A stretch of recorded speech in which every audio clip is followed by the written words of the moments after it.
Hi, Grade 4 pupils! Welcome to Math Like TV.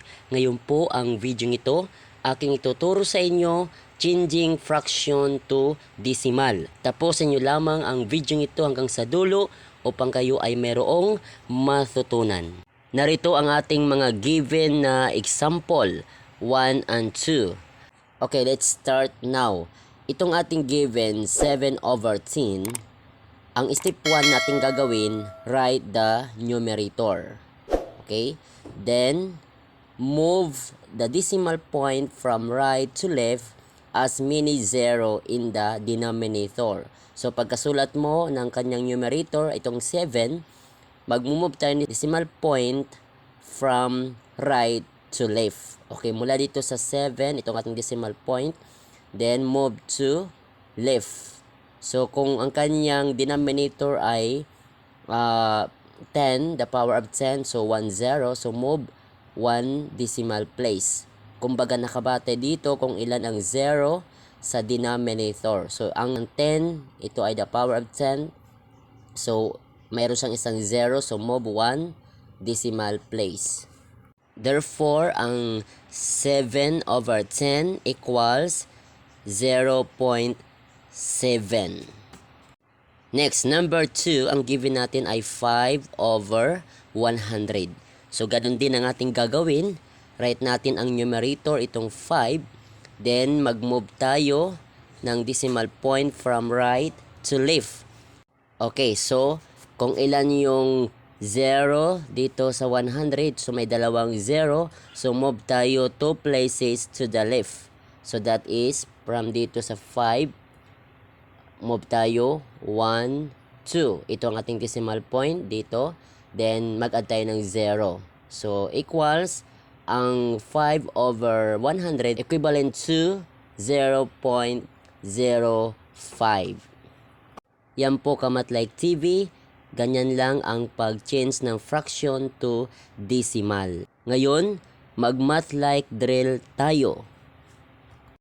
I give you 1 to 5. Ang ating ngayon direction, express the following fractions as decimals. I give you 1 minute. Let's start now.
Time is up. Okay, ngayon atin ang sagutin.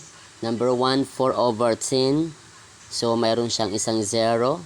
So, mag-move lang tayo ng 1 decimal place from right to left. That is 0.4. So, lagi tayo naglalagay ng 0 after decimal point. Okay? Next, number 2, 1/10. So, ganun din po. Move lang ng 1 decimal place from right to left, that is 0.1.